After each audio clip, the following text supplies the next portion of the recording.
marta yig'latgan ekanlar payg'ambar alayhisalom Hadicha onamni. O'tirganlarda ey Hadicha degan ekanlar.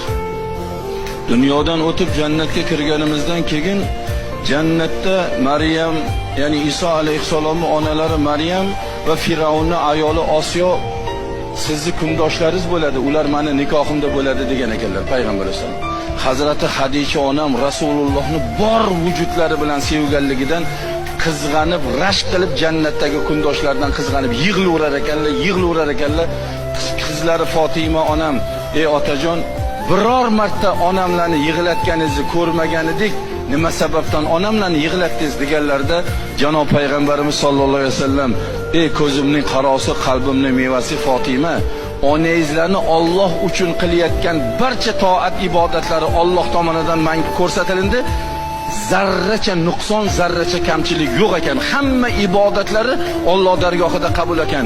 Lekin onangizlarni Alloh yo'lida jihad qilganligini savobi namoyi amalida yo'q ekan. Qaysi bir ayol o'zini erini boshqa ayollardan rashk qilib, qizg'anib yashasa, Alloh taborak va taolo mana shu ayolga Alloh yo'lida jihad qilganligini savobini yozib turadi.